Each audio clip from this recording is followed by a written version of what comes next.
Hey, good evening, ladies and gentlemen, party people in the place to be, hockey fans of all ages. I'm Dave Valente. Thank you for joining us on the Scabbard. Let's see. Hello, great streamer. Oh, thank you very much. Appreciate it. $1,000 per streaming. I don't make anything streaming, so it's all good. Anyway, thank you for joining us tonight. Got a win last night, time out against the Carolina Hurricanes. Figure out what's going on here. Hey, what happened? Well, what happened was the Sabres got a 3-0 lead and then held on. They actually set a record in holding on to a 4-2 win against the Carolina Hurricanes. Ryan McLeod had a hat trick, including a penalty shot. Uh, it was an empty net penalty shot, which means the goal is all automatically counted. So the Sabres managed to go through the entire third period without a shot on goal at all, allowed Carolina to get back in the game, which is a recurring theme this season. Sabres getting out to a lead and then just not holding on to a lead. They managed to hold on to the lead long enough. This game, Carolina got to within 3-2 with about 3 minutes left in the game, and the puck got loose. McLeod got the 3 goals. Dylan Cousin got the other goal. UPL looked good until the third period, and then Carolina really ramped up the pressure, and I didn't like the first goal against UPL. It was kind of a weak goal, but um, the second goal was just pressure without. I think the net was empty at that point, but they eventually get the puck out of the zone. McLeod chasing it down has a wide open shot for the hat trick. Would have gotten it. Would have been a shot on goal with the goal, but the Brent Burns slashed the stick, slashed his leg, and so no shot on goal, but we get a goal. And so the first time in NHL history, a team goes through an entire period with no shots, but manages to get a goal. So um, kind of auspicious. I don't like the fact that they went through the third period. When you have a lead like that, you go through an entire period without getting a shot is just not acceptable. Again, giving up leads like they have is not acceptable. Probably one of the first instances of this trend we've seen this season is actually against the opponent that we're seeing tonight. And we'll talk about the previous meeting with the Pittsburgh Penguins, but we're playing the Penguins tonight.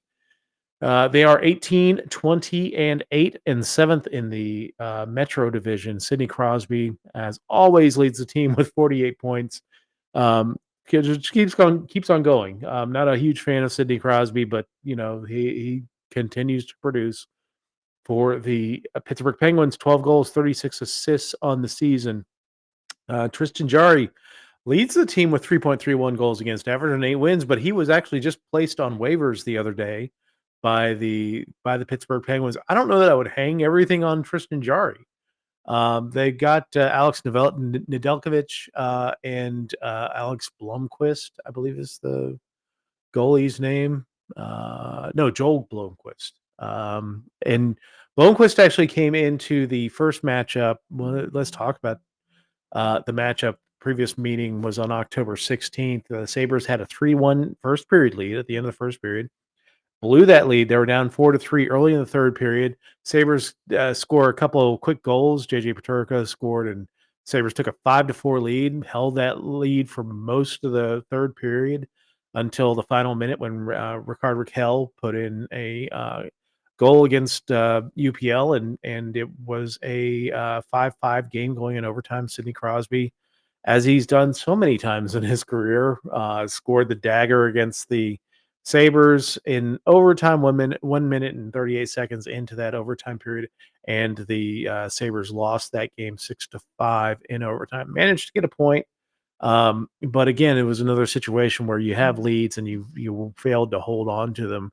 Um, Several glaring examples of this, including that game, the Montreal game, the first time they played, the both Colorado games.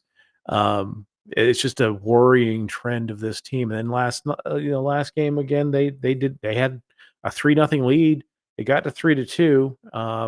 And the Sabres have given up plenty of goals with the empty net, towards the end of the game. So Um, Glad that they finally were able to hold on and win the game, but this is what they need to do.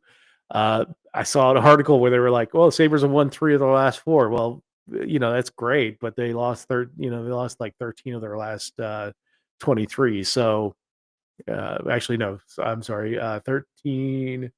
I'll be 17 of the last 23 games. So we can't cherry pick stats quite like that.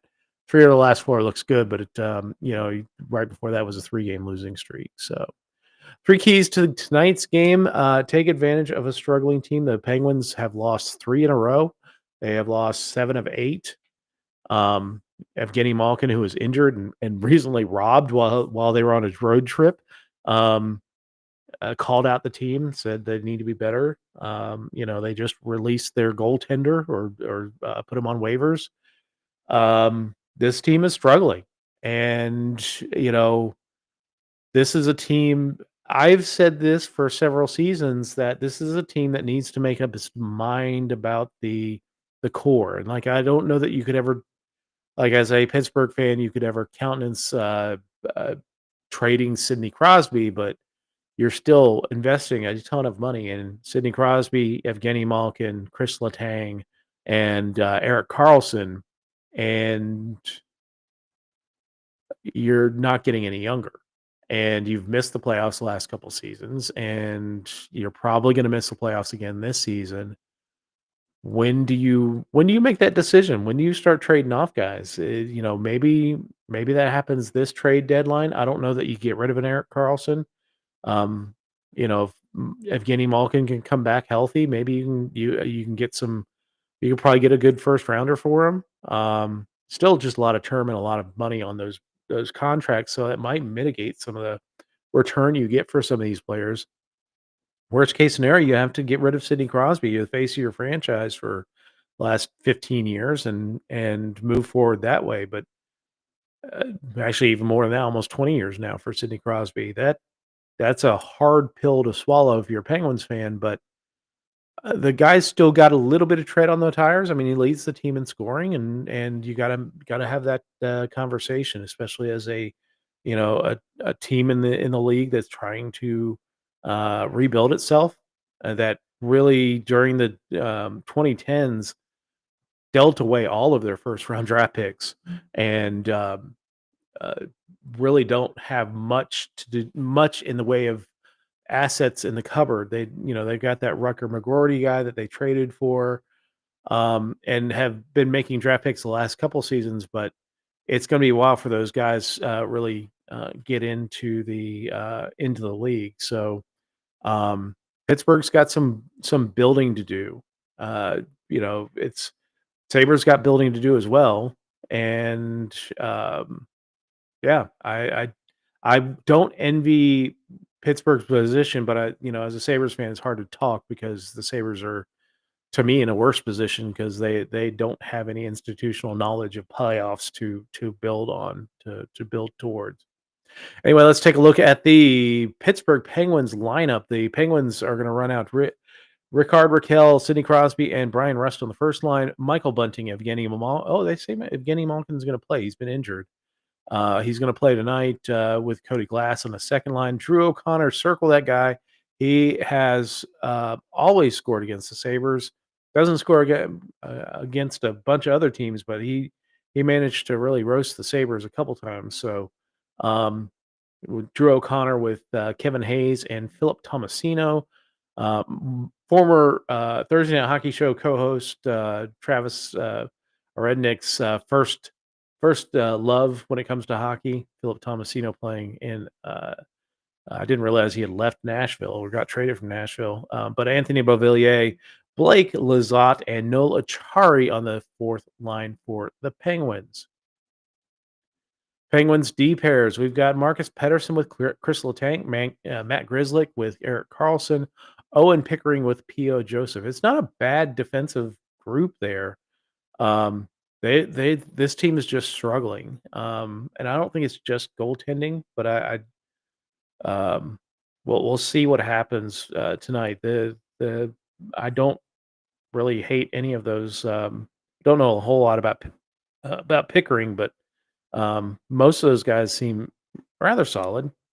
Projected starting goaltender from NHL.com is Alex Nedeljkovic, with Joel Blomqvist as the backup tonight. I actually probably would have started Blomqvist because he really shut the Sabres down for a lot of that game against in the first matchup after the Sabres went up 3-0 in the first period. Penguins scratches and injuries tonight. No, nobody is injured, but scratched are Ryan Shea, Ryan Graves, and Matt Nieto.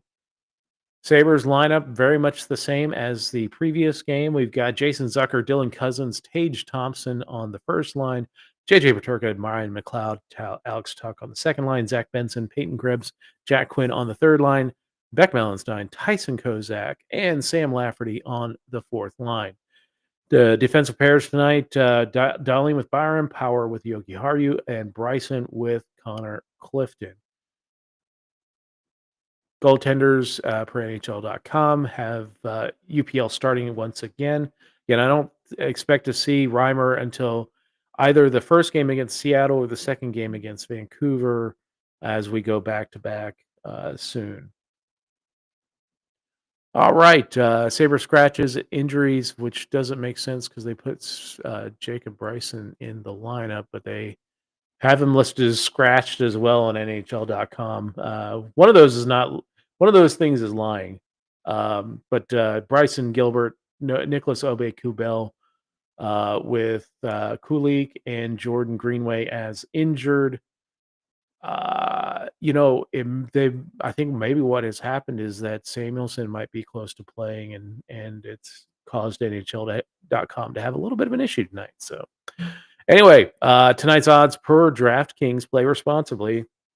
Sabres are a goal and a half favorite with an over under 6.5. And remember, 6.5, 6-5 was the first game. So maybe you take the over. I don't know that I go the goal and a half favorite.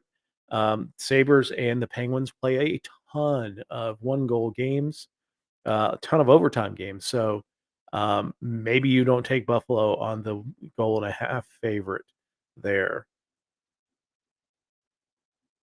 On this date, January 17th, 2000, Marty Biron stops all 17 shots uh, to record the second of three shutouts in a 8-game span as the Sabres beat the then Mighty Ducks, 5-0.